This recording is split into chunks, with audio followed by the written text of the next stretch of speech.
2. Did I use that right? No, you did not. Wait a second. Oh, we're rolling. And is that the term we use for audio? We're rolling? Is that, or is that just for visual, like video and camera? I don't know. We don't know. We're rolling, guys. We're rolling. You guys, welcome back to The Struggle with Candice Thompson. I'm Candice Thompson.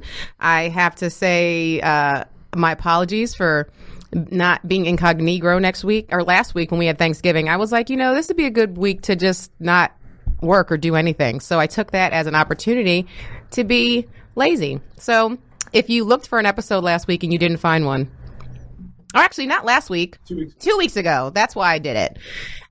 If you looked for an episode that time during the Thanksgiving week, then sorry. I have nothing else to give. I cannot be and do everything, and I'm tired. How about that? Now, welcome back, you guys. Thank you for my loyal listeners for coming back time and time again, and to my new listeners, thank you for joining the Struggles of Podcast, where I have my friends on, and we talk about the things we're struggling with, because being an adult sucks, and we laugh about it. And if you are struggling with anything and you can relate to anything that you hear on this podcast, then I hope we help, and I hope you spread the word and tell people about it, because that's why we're here. Now, if you have not subscribed to the Struggle Podcast, make sure you do that. We're on all podcast platforms.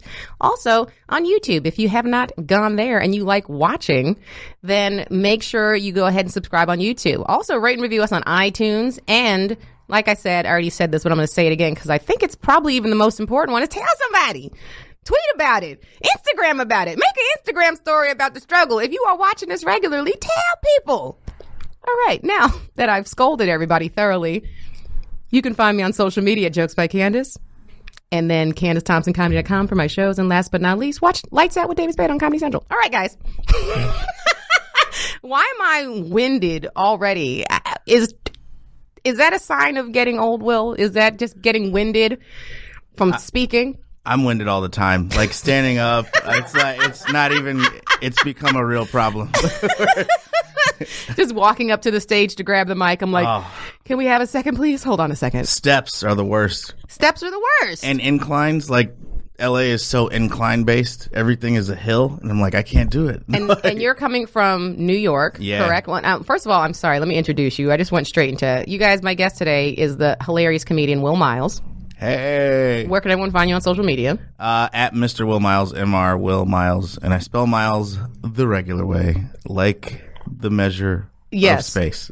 Right, because as I was typing you into my phone, this was the first time I had your phone saved, and I spelled it with a Y, and I was like, I don't think that's right. So then I went back and checked, and I was like, I was wrong. So many jobs they'll put Will Miles, like my first day, they'll be like Will Miles with a Y, and I'm like, and why is it? Nobody spells. Nobody. That's what I'm saying. Yeah. For some reason, I think it's because it's a name. People try to get fancy with it because they're like, he's probably not like the measurement. It's the name. Nobody would be named the measurement. Nobody would be named, but they go Y first. It's for your dick, right? That's yeah, of course. Yeah, how long is it? Will Miles. You have to roll it up like fruit by the foot every morning. You just roll it up and tuck it. I did not want to start off like this. I did not want to start off talking about your genitals. Things always start this way. This is the society we live in. No. I wanted to say, because you were talking about the hills in Los Angeles, because you come from New York, which is not hilly at all. No. And then you come here, but I was just in San Francisco. I went to San Francisco like a week ago, and I was like, oh, LA ain't got shit on San Francisco. Have you been there? Yeah. And you've dealt problem with those there hills. Is they're all hills. Like, we have hills in LA, but that's just hills. It's like you're hiking every day and in denim. And it's like, you're just wearing rough denim. Like, I wasn't dressed for this. Yeah. And it's such a long hill to get to, like, anywhere. Oh, it's never ending. It's like you got to go to the corner store or whatever. You got to go all the way up a hill and then down another hill. Yeah, and that to me is a huge deterrent. Like, that and the weather are the two reasons why I could never live in San Francisco. Because it's the most expensive city in the U.S. now. It even surpassed New York at this point. Yeah. So it's now the most. And I was like, I would not. I understand why L.A. is expensive because of the weather. Like, people come here and it's like the weather is fantastic most of the time. Not right now. And the space, too. And the space. You have so much room. And you can get to the mountains, the beach, the desert. It's all the city. Everything's here. But San Francisco, it's always cold, but like in a way that to me, I would never adjust to it. No. And rainy. Because you don't expect it. Yeah, maybe that's what it is. Because you're like in California. Yeah, and Cali is supposed to be nice all the time. And then they tell you when you get to California, oh, it's Southern California. It's like, oh, well, I didn't know that. Oh, y'all didn't say that. The song wasn't. Oh, yeah, it is. It never rains in Southern California. I know. It is. I know, and they're full of shit. Tony did tell us that. They lied. Because it's raining so much. It's raining right now. It's rained like 8 times this week. Well, not here. But here's the thing: is that it will do this, and then will never rain again for 10 years. Yeah. Fires. So get fires and right. Are the fire? I don't even. I'm such a bad resident. Are the fires still burning? No, they're done. They're out. I think the rain stopped them. Right? You would think so. All right. You would think so. But I feel I wasn't even sure. I was like, the rain stopped them? Question mark? We're looking at Paul for all the answers. Are we still on fire? He's like, no, the fires have been out. And I guess, yes, the rain put them out. Thank God. Because that does not happen often. It's usually on fire and then the rain comes as like the fires have been burning for months. And then the fire comes after the fires were put out, after all the water was wasted from the fire hoses. Every time there is a fire, too, I'm like, well, clearly we're supposed to leave, right? It's like, no, we just lived through this. Every year. I've only been here a year and a half, 2 years. Every year. It's been a every year it's fire. Yeah. It's fire. And I feel bad for, give a shout out to our firefighters, because I look at other firefighters in like other cities and I'm like, y'all don't know. Y'all have how easy you have it. Like the firefighters out here really be dying. Yeah. Really it's be like, dying. Oh, would you stop a fire at a house? Yeah. Try an entire neighborhood all the time.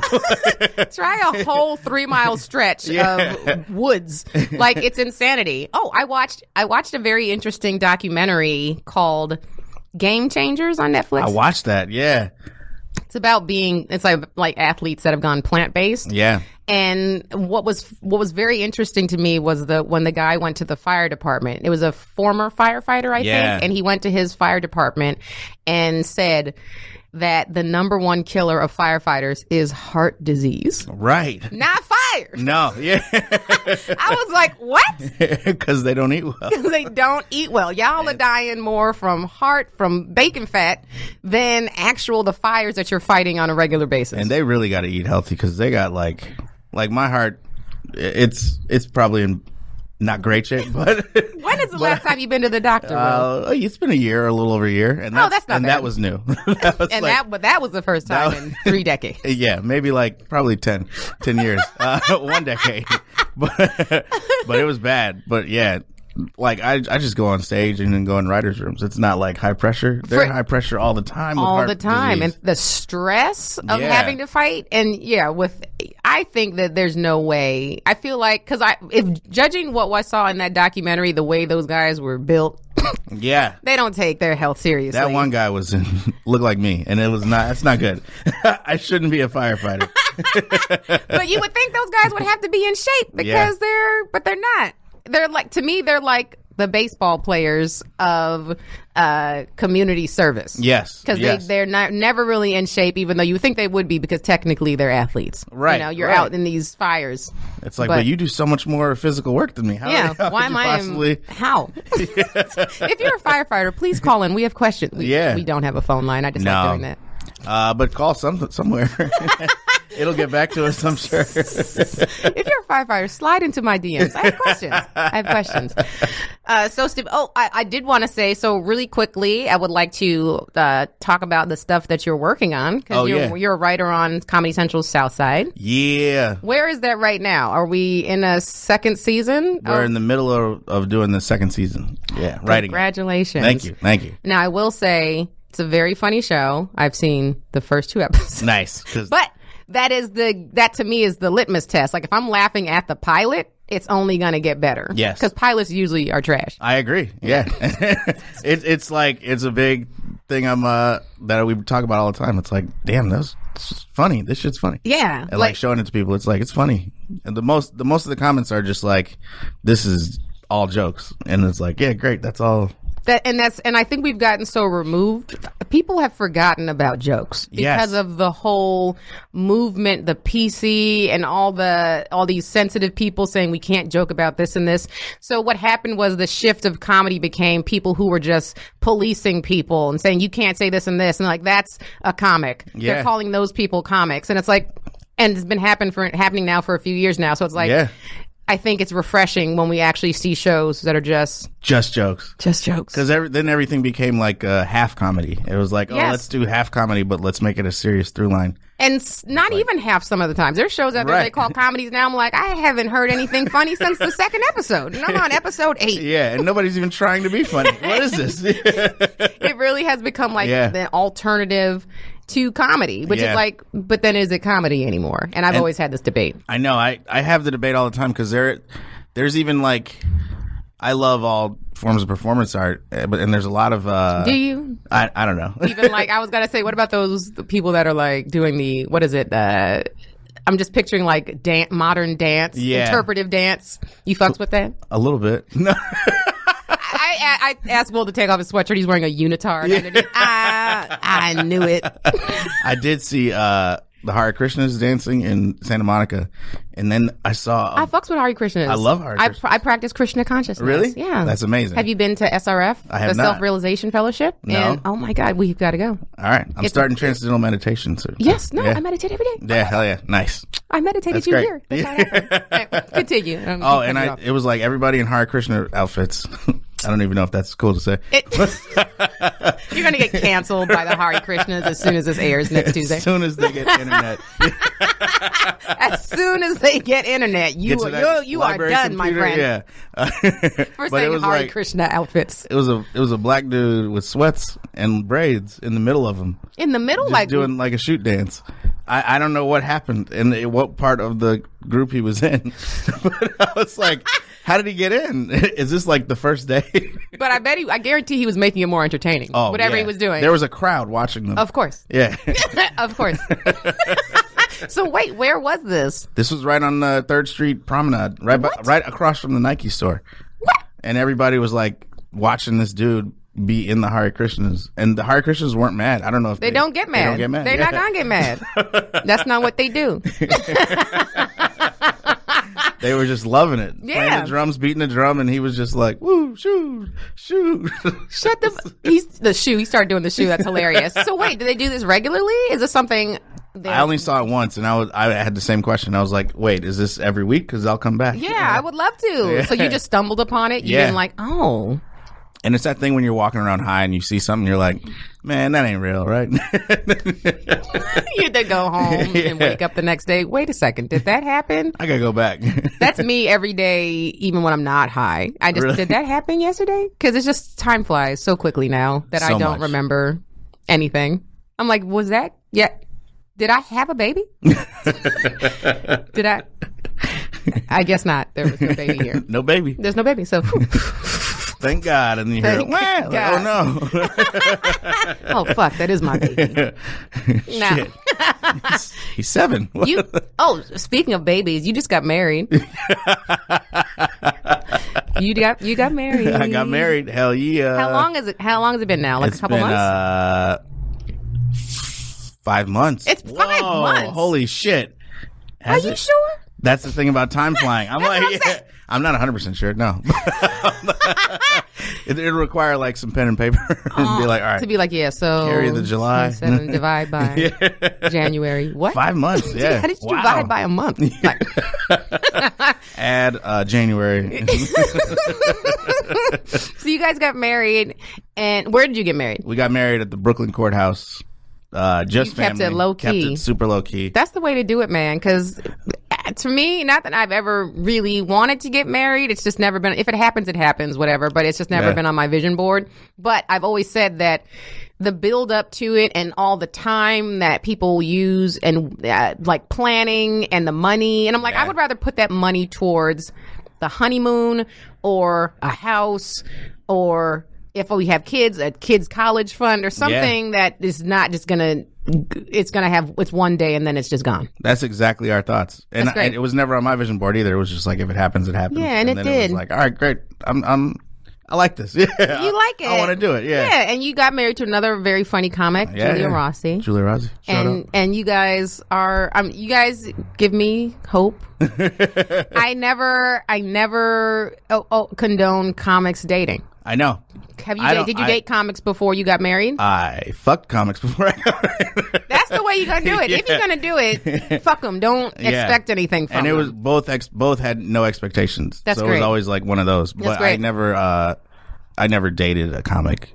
Yeah. And so with Julia, did it start out, and let me know if this is getting too personal, but did it start out as a casual thing? No. Good to know. Good to know. Did it start out? No. And Julia's right here, actually. Yeah. No. Yeah, we met over at Christian Service, and we met at a Hare Krishna performance.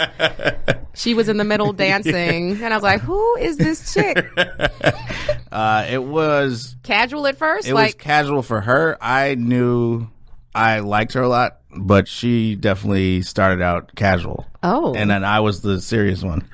We did a little flip. Well, I was like, she had already been married, so she was like, "Oh, I didn't know that." Yeah. She's divorced, so she was like, "I'm chilling." And and how long before you guys started dating had she been divorced? It had been years. Okay, so at least there was some time for her to decompress. Yeah, exactly. And get rid of some of that baggage. Yes. Yeah. Well, that's good. And then, but I had been on a run of like just living in Chicago, not being too serious, and then living in New York, not being serious. So I was like, I had a mushroom experience where that'll do it. After mushrooms, I was like, I'm kind of tired of these hoes. Yeah, well, this whole life is becoming less fun. So I'm like, I want to put it in the air that I don't want to be a hoe anymore.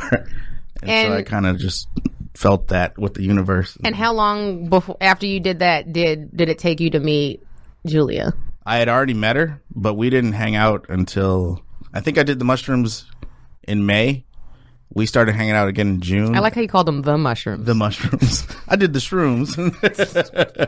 It was like a month until we hung out again, and then a month until we actually like started dating. Oh. So it happened fairly quickly. Yeah. And here's the thing, because the universe be trolling me, I think. I really think the universe is just trolling me at this point. Because people say, like, they start putting it out there. And that it's literally worked for me for everything else except my love life. Literally, every career, everything. Yeah. But with dudes, it's just not, it's no. Have you tried shrooms? Yes. Oh, shit, yeah. Yeah. I don't know.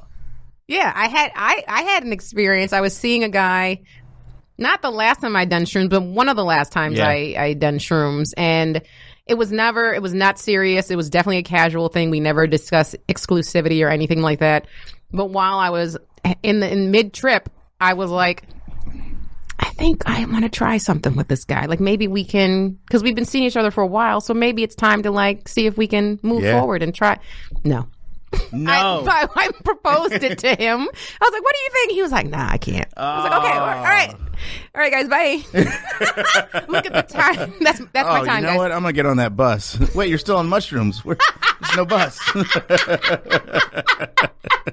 But it did give me closure at that point. It was like, oh, well, it's time to move on. At least now I know that it's never a thing for him to expect that. That's what it always does. It always like clarity fixes a problem real quick. Yeah.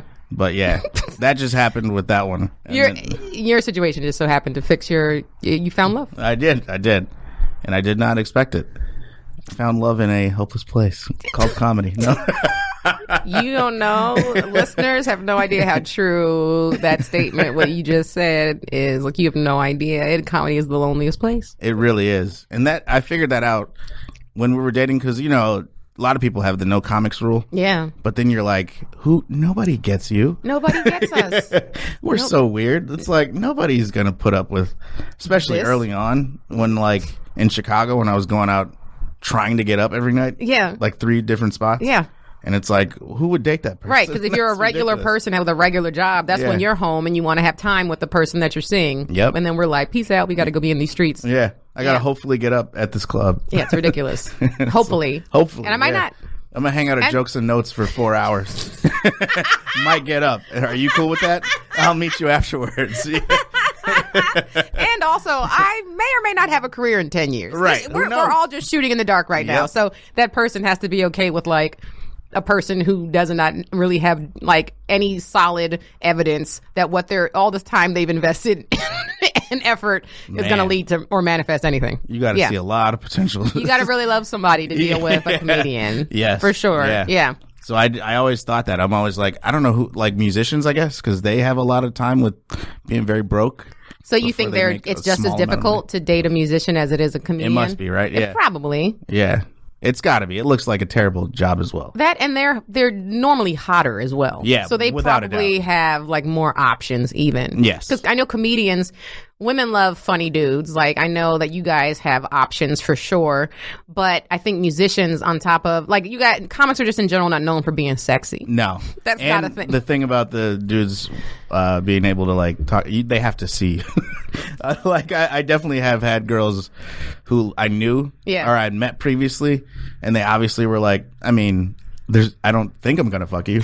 And then one girl explicitly told me like after a show, well, like we hooked up, and then afterwards she was like, yeah, I truly was not thinking about it, and then you crushed at that show. I didn't know you were that good, and then I just did it, and I was like, really?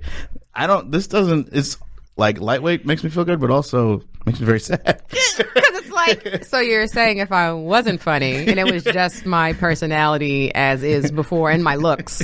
It's a definite no? All right. Wow. So stick with this comedy career. All right, great. Now I guess I have no choice. Well, and then it's the opposite for women. They're like, oh, I was so attracted to you when I just saw you. I mean, your face, your body, everything. Then you started talking and you wouldn't stop. And you kept saying things that were funnier than what I could say. I'm not that good. I can't do this. See, there's no way that's musician's life. Like, no. On either side. No. Yeah. Musicians, I think, have it a lot easier than comedians. I'm sure of it. We talk about this, like, all the time. Like, we'll say, like, how a musician can play a hit song over and over again, whereas, like, if you tell your joke over again, people are like, I've already heard this. What else you got? Yeah. I wonder if they feel the same, like hate of themselves when they play that song, though. Like, when you say a joke from, like, 4 years ago at like, a show. I mean, at a bar show. If I say a joke from 4 years ago, I feel like jumping off a bridge. Yeah, why did I do that? Why did I go there? Yeah. And because we know where that came from. We know that came from a root of, okay, I'm not doing well right now. Yep.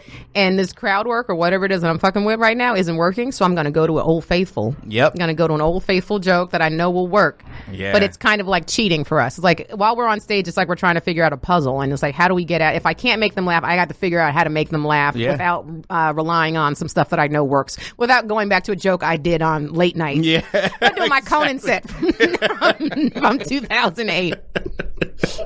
Here's a joke I did. Yeah, like, and the thing is, nobody watches comedy other than like comedians and extreme comedy fans. Right. So the crowd has no clue what's going on stage, but we're just dying up there like, I just did that joke from 2010.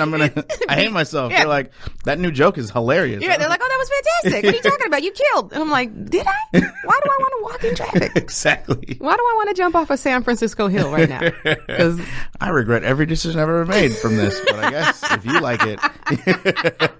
That's all that matters, question mark? Is this why we're doing it? God it doesn't feel like it. Well, since I'm going to transition now into struggle time. Yeah. So my struggle is comedy related in that I'm realizing that, I have a crippling thing. I have a crippling hatred of the way that I sound, and I hate watching myself. And so it gets to the point where, for example, whenever I do a bit for Lights Out, we're down the hall. The writer's room is down the hall from the editing bay. And so I can hear them editing me, and I have to close the door. And the whole room is like, Candice must be listening to herself again, because they know the door's always open. So it's like, oh, she can hear herself because the door has to close. And it's I say crippling because it's not good, because we need to edit ourselves and send out self-tapes and stuff like that. And I hate looking at myself and watching and hearing myself so much that I will procrastinate. Like my manager asked me not that long ago to go through my late night clips, because we're going to start posting them on Instagram like months ago. Yeah. Just to put clips up. It took, I don't know how many months it took me before I was like, fuck it. Candice, I wanted to is there any way I could do this with a blindfold on and some like paper in my ear so I don't, and it's like, no, you have to I know. Look at yourself and listen to yourself. And so again, it's to the point, and it makes me feel somewhat okay, because it makes me feel like I'm not a narcissist, because I hate listening to myself so much and watching myself. So I'm like, okay, well, maybe that makes I'm not a monster. I know. I think that's, I go through the same shit. So you have a hard time also? I hate it. And like a lot of people will do a watch party for their sets or like the half hours. Even hearing you say that? Yeah. Hearing you say a watch party, I'm crumbling inside. Me too. My stomach is knotting up, because I can't imagine being like, hey, come over to my place to watch this thing I'm in, and it's just me. It's horrifying. I can't watch. It's very hard to watch even Southside, because I'm on there every now and then. Yeah. With other people, because I'm like, well, we can watch everything except any scene I'm in, because I will not. I don't want to watch this at all. And even the writing of it, because I feel that's the show, that and Sherman Showcase are like the shows the most precious with like the writing I did. So it's like, if you don't laugh at something I wrote, I'm gonna kill myself. I'm gonna jump out of the window. What? We're so sensitive. Yeah. Oh, yeah. And so I could never. Somebody asked, where are you watching your special? I was like, I'm not watching alone at home. I'm not maybe even at 2 a.m. if I'm fucked up on shrooms. Yeah, exactly. I cannot watch it. I can't watch it sober. I can't even watch it with my wife. I will not. I'm like, I can never watch myself. How is with Julia? Anyone. Is she the opposite, no, or is she the she's same? Very similar. Yeah, that's very similar. I feel like this is a prevalent kind of issue with comics, but I think there are comics who do genuinely enjoy watching, like could watch their hour specials every day if you let them. That would be insane. No, I know, but I guarantee. There are comics that, because there's monsters in this. I was about to say somebody's name, and then I was like, Candice. I know. Same. I was too. I was ready to say it. Can we say 1, 2, 3, and then say no, we shouldn't do it. We shouldn't. We'll be ousted. But just know, there's definitely comics that we have worked with that would have no problem. Who probably like wake up to their own voice. Probably have like their own voice recorded to be their alarm when they wake up in the morning. Oh, that would drive me nuts. Yeah, no, I can't. So that's my struggle, and I don't foresee any way to move past it, aside from maybe doing like, did you ever see Clockwork Orange? Yeah. Like pinning myself in a chair with like taping my eyes and forcing me to watch hours footage of myself. Like Shia LaBeouf did that same thing, I think. Oh, and Honey Boy? No, just in life. He did. Oh. He recorded. I was like, for a character? No. As Shia LaBeouf. But he like made him. It was part of like an art experiment or something. Oh, I think I remember what you're talking about, and that does sound like some shit. Yeah, Shia LaBeouf. Have you seen Honey Boy yet? I liked it a lot. Yeah. I haven't seen it yet, but they're sending. They send screeners. Yeah. They didn't send you that one? No, they did. Okay, yeah. Good. I've got all the screeners, and they keep coming. And my only complaint is, can we just put this online? And they do. I feel like I get those emails too, right? SAG is online. SAG is online. Okay. But I feel like the Writers Guild, they're sending physical. I don't even have a form to watch this in anymore. I don't have it. My DVD player does not. I have a new television, so it doesn't. The hookups they don't connect. Like my DVD player's the red, too old. White, and yellow, because my TV's too new, and so I have not. And I've got no way to watch these now.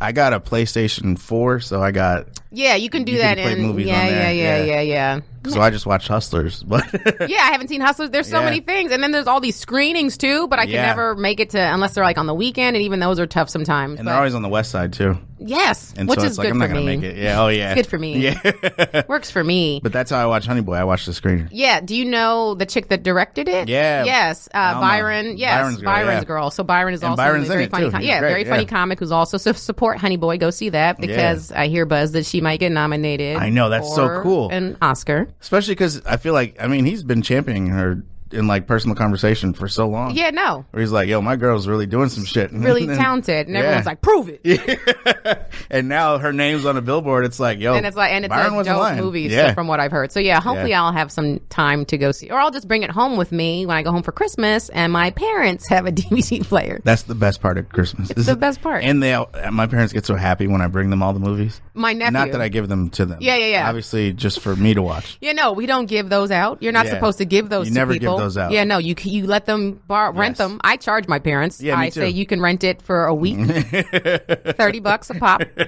Then I put it on for myself, and if they happen to be in the room and watch, I don't have any control over that. But yeah, then we watch all the movies. It's great. Yeah, no, my nephew is super he's a political science major, but he's minoring in film. Holy shit. So like he loves documentaries and stuff like that. He just did his first music video, and he really is into film and wants to direct. So every time he's like, oh, Candice, which one do you have this week? That's awesome. Yeah, he gets more excited than I do. But anyway. Did you get Queen and Slim? I've seen it. I've seen it too. And every day I come home, there's like a stack of and I'm like, you guys, all this waste. I feel bad for the mail people. Because the mail person came to my door, or a UPS guy came to my door one time, and the only thing he had was a stack of screeners for people in my neighborhood that I know he was just, and I was like, I'm so sorry. I said, I'm so sorry, because I feel bad. All they're doing is carrying all these DVDs. And they could have just put them online. It's so easy to put them online. Also, Netflix sends us stuff. And everyone has Amazon and Netflix. And you're like, I work in TV. You know I have this, right?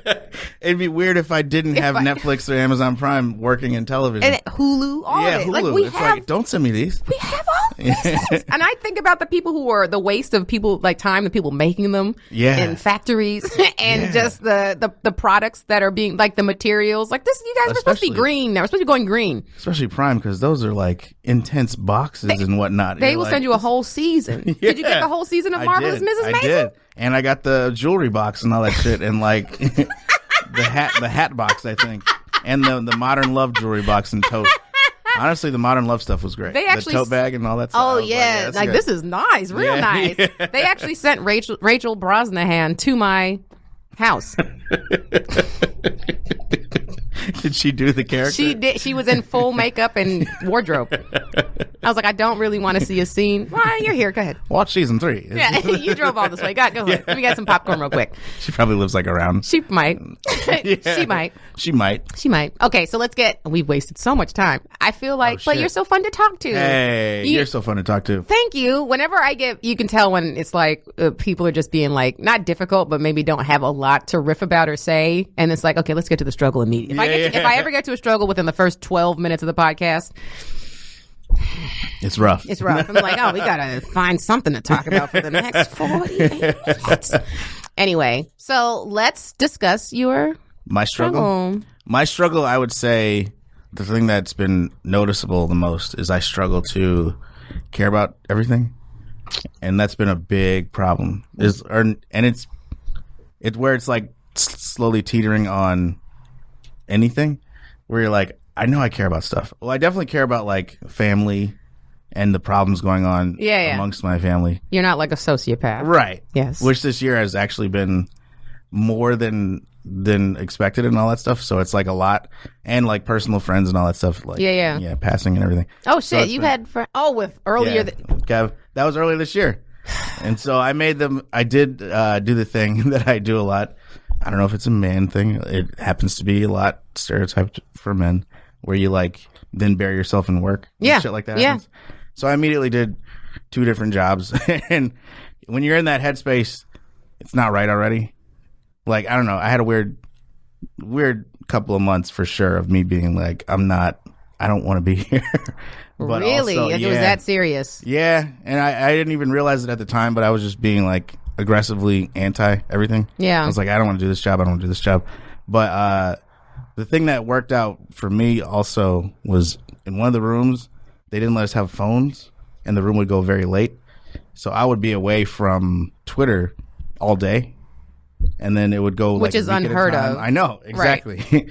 So it would go like 5 days of me not being on Twitter, and then I'd maybe get on a Saturday. Right. And you try at night, but you're like, I'm so fried. So tired, work, I can't. I have nothing else to give. I can't care about this. I can't. So I might scroll, but I'm not even reading it. And then Saturday, you start to like focus on it, but then you're like, this is too much. I just had 5 days of I need me working. time. Yeah. And so I went like 2 months with no real Twitter interactions. Oh, wow. And it sounds like nothing. Yeah. It sounds like such a so what? But right. That's a big thing. But it was huge. Because we have to be on there. Yeah. We're so used to being on there. And shit was just happening. And I would have no idea. And I was like, at first I was like, this is crazy. We don't even know what's like. California's on fire? Yeah, shit like that. Where you're like, wait, this happened? Since when? Why? Why am I just hearing about this? Right. But then after a while, you're like, because Julia would either be online or like other friends would bring up stuff when I'd be at a show and I'd be like, man, I have no idea what you're talking about. What happened with who? What senator did what? Right. And they're like, what? You don't know this? Where have you been? Yeah. Where have you been the last 24 hours? Yeah. Where it's been all everyone's talked about. And it's been like, present. I've been present. I've been around. Yeah. Yeah, exactly. Yeah. In the moment with everybody I'm in front of. Right. And then you're like, that's good. I enjoyed it because I was like, what happened? When did I stop being so present and then worrying about things that I don't even know the people? And it's like, it's good that things are exposed.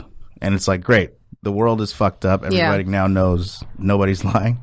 But being black, it's like hard to understand that people didn't know certain things. So it's like, for sure, I don't want to like have to explain to everybody. It's been shitty for my entire life. Y'all just now finding, and that's true. It's like, oh, now the world is just finally seeing. Yeah, it's like, great, catch up. But I don't need to be on here anymore. I know everything I need to know. The world is trash. All right, guys, bye. The cops are really doing bad things. Like, oh yeah, okay, great. Say that happened to me throughout high school. I'm from Chicago. I don't know what you're talking about. Right, this is not. Did you see Queen and Slim? Yeah. Can we talk about it for a second? Sure, yeah. I know we've Paul just held up a sign that said we have 20 minutes left. and Will's like over here pouring out his heart and soul, and I'm like, but did you see Queen and Slim, that movie though? Yeah, I liked it. I liked it a lot as well. Yeah. It's good. We were just talking about because of police brutality, so that's why that movie just popped into my head. That cop scene, like, we don't talk about PTSD as a community enough, but that cop scene, we got to do better. I mean, yeah, yes. If you haven't seen it, I do recommend going see it. It's really good. It's triggering. The first scene is very triggering. I noticed it when I was watching it. Like, oh man, what? Sturgill Simpson, I'll beat your ass. Yeah. And there's not a lot of movies that make me feel anxious when you watch them. But so many times in that movie, I was like, oh no. Yeah. What is about to happen? Just get away. Yeah, just go. And I'm not going to spoil it because I, of course, know a lot of people haven't seen it yet. But the ending was a lot for me. Yeah, it's a lot for everybody. Yeah. But also, because I had all that hiatus from Twitter, now I see it sparingly. And I saw that like a day of Queen and Slim, I just saw like a couple tweets hating on it for something. And then somebody asked me what it was about. And I was like, I don't know why they're mad at the movie. Yeah. If I'm being fully honest, I just read like some shit. You don't like who she was influenced by? What is that supposed to mean? Who was influenced by? I saw somebody like, she said she was influenced by Sorkin. And they were like, Lena Waithe? You don't have, and they said you don't have a black person to be influenced by, and it's like, this is why, and that's why you got off Twitter. Yeah, exactly. And this is why Twitter is trash. That made me so mad. I'm like, well, first of all, because we're a lot of people's we're influenced by first options is a black influence. But anyone like who just started doing this within the last 10 years might be the first person. Yeah, might be the first black person to have ever done it. Right. So who are they going to be influenced by? There's been no Queen and Slim before. That's why she made the movie. Right. So it's like, right. Who's she gonna say? Who's gonna influence that? Tyler Perry? No. He doesn't make movies like that. Yeah. It's like, let her be influenced. Shut your mouth. Yeah. Tyler Perry has made some very influential. But he has not made Queen and Slim. Kidding. So I'm not serious at all. But I'm like, you gotta be influenced by everybody. First of all, if you're an artist, and who cares where the influence comes from? Yeah. Who cares? Because you're black, so it's like you're going to be the influence to people coming after you. Like film nerds will be like, oh well, there was this person and this person. It's like, I don't know what you're talking about. No and idea. I'm in the majority here. Right. Nobody knows these people you're naming. Right. It's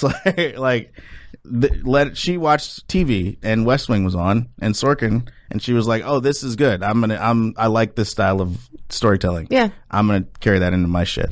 And I'm sure she was influenced by black people too. Yeah. It's just cut and paste for like clickbait. For sure. The thing I get so upset about in the black community, it's like you're not allowed to, if you're not supporting something black, that makes you anti-black. Yeah. Or not even if you're not supporting it, but if you're just not if that's not, like you said, where you get your influence from or get inspired by something else. Like I talked about this when I had Amanda Seales on my podcast not that long ago. Yeah. Somebody critiqued me for a black comic was saying like, well, does she do black rooms? Like saying that as a negative. And I'm like, I do whatever rooms ask me. Yes. So if black rooms are not asking me, whose fault is that? Yeah. It's like I do them when they ask. Yeah. Exactly. So but like I remember growing up and watching Martin. Yeah. And when I was a kid and just being like, man, like this is funny. But then I remember like people just talking mad shit about Seinfeld and saying it was corny, it's for white people, and like I was like, I can't watch this because I'm gonna be a bad black person. I mean, that's legit how I felt. No, I know exactly what you mean. Yeah. And I already had a struggle growing up of being like not black enough and just getting teased all the time. So I was like, I want to do everything that makes me the blackest person I can be, and that meant watching Martin. Yeah. Martin is gold. Martin. It is gold though. Yeah, it was great. Yeah. And they were on at the same time. So I remember it was like you had to choose. You either picked Martin or Seinfeld, and I was like, I'm fucking with Martin. And then when I got to college and I watched Seinfeld, I was like, this is hilarious. I know. And why can't both these things exist? Like, they both spoke to me on different levels, but for me, I would say Seinfeld spoke to me more because I'm not more of a physical comic. Like, I enjoy more cerebral, like, wit. Same. And so that spoke to me even more. And I was like, I was watching Martin the whole time. I could have been watching Seinfeld. Yeah. Not to dismiss Martin. I think Martin's great. But at the same time, it was like, I could have been watching both. Why couldn't there have been a world where I enjoyed both these things? Or this white thing more than this black thing? Which is infuriating. Because it's at the end of the day, it's like, I'm black. If I make it, it's black art. Yeah.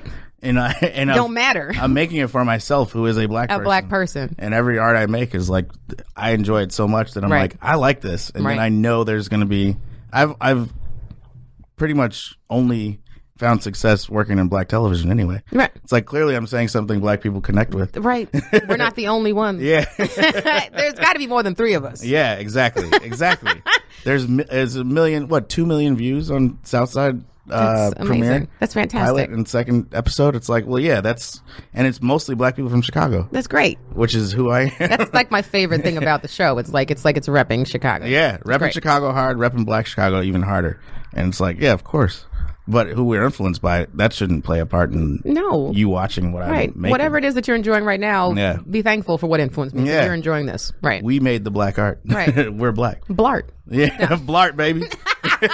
Blart. But yeah, that's my biggest pet peeve with like the whole Twitter is like they take these little moments and then make them bigger than they are. Right. And it's like, but that's not important. What's important is the piece of art you put out. Yeah. And do you like it? Right. That's all that matters. And that's why I think some people just don't like Lena Waithe, and so then they were like, I'm going to hate on this regardless of it, and they're going to tell themselves they didn't enjoy it or whatever, just because they don't agree with the person. And they're going to give reasons that they made up as to why she did something, and it's I think she just wrote the movie. I think. Nah, she did that because she wanted to cater to white people. It's like, I don't know if she did that to cater to white people. Be happy that this piece got released, and I don't think there's been a piece like this at all that has ever existed. No. That was also shot so beautifully, like Melina Matsoukas. It's beautiful. Insane, yeah. So, and these actors like killed it. So I'm just happy that it's out. Whatever, I enjoyed it, and I think it's a good movie. And if I'm wrong, that means you're wrong. No, that's all that shit that's my pet peeve is like staying woke and staying. I don't mind being woke. I feel like I'm very knowledgeable of certain stuff. I went to a lot of good schools and stuff. Yeah. He's like, I went to Morehouse. I know things. No, yeah, we cocky as hell. I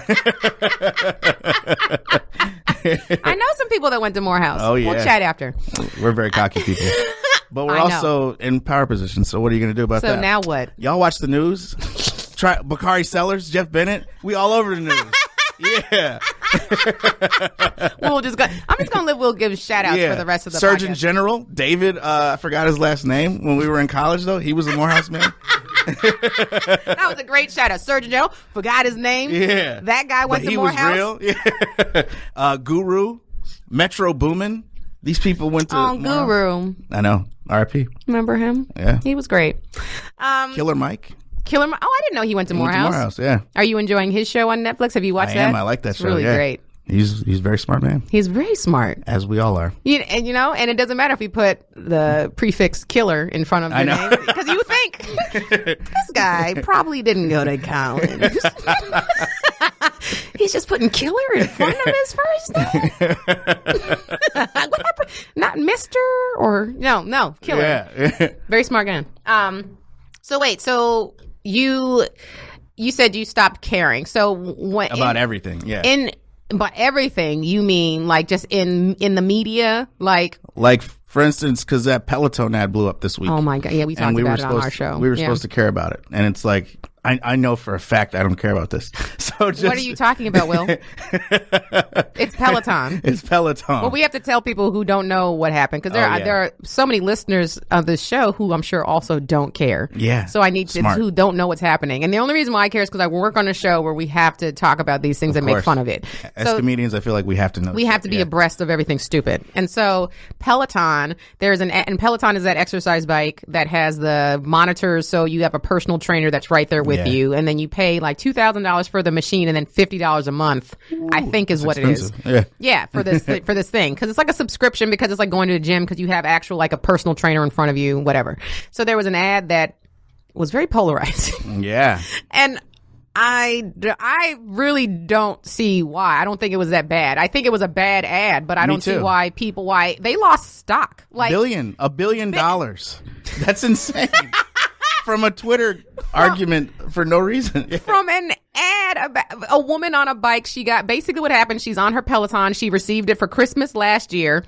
So she's recording, making stories of herself on video on her progress on this machine. And then for the next Christmas, the gift to her husband is a video of her progress on the Peloton. And this is what people are mad at. Now, this commercial is 30 seconds to a minute long. Maybe. As commercials are. Right. So we don't know the backstory. Maybe she is excited to show him the video. Maybe she asked for the Peloton the year before. Yes. And is like, thank you for the Peloton. Yeah. Now next year, here's a video of my progress. Yeah. Because I'm very proud of it. Yeah. She put in the work to fucking make the video. Yeah. So it's like, yeah. It meant something to her. She took editing moments. Yeah. She took up time from it. So people were getting mad because they're like, first of all, they got mad at the weight thing. They're like, was she doing this to lose weight, and why does he love her more if she's skinnier now? And I'm like, well, she looks first of all, she looks exactly the same. I was like, I don't even know if Pelotons work, because she looks exactly the same a year ago than she does today.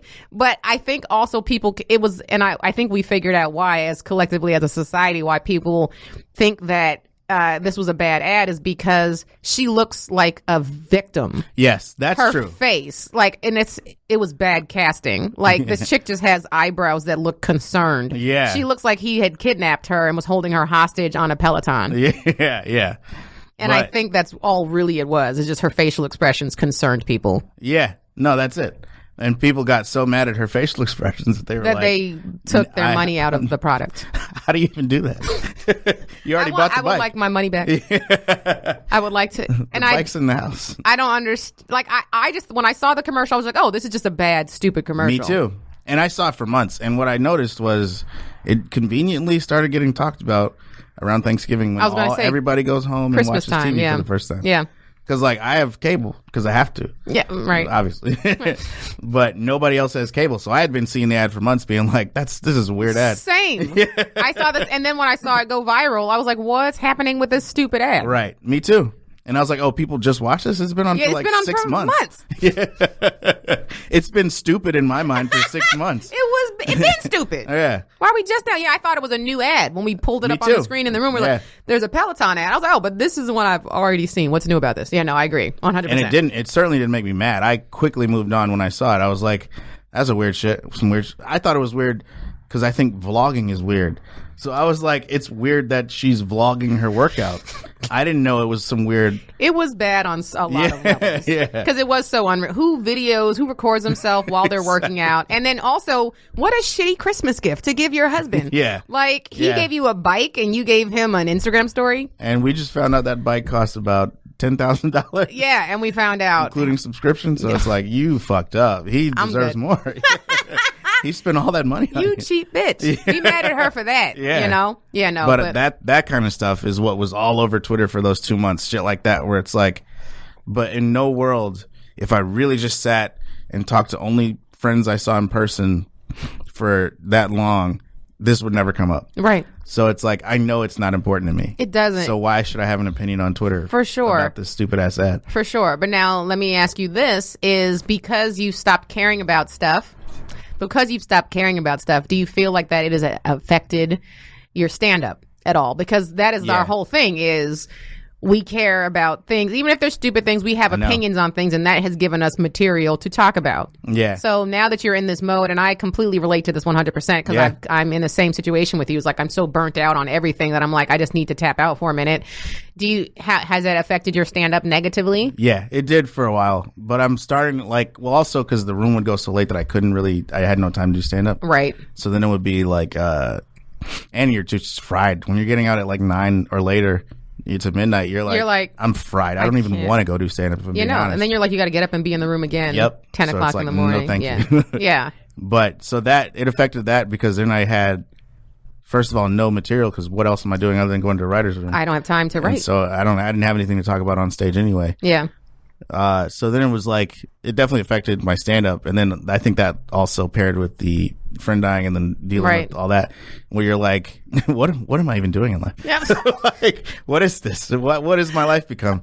And so then I got in like a weird depression. A weird space. Yeah. But then when that job ended and I got back to like having nights and doing stuff again, I did get back on Twitter, and it is like, I saw the Peloton ad kind of thing. And you're like, this is why. But I am more reluctant to, like, I don't comment on it ever. And I'll be like, I'm not going to care about this. Yeah, no. I pick and choose now what I care about, as opposed to just not caring about everything. Yeah. Now it's like, all right, well, this is interesting.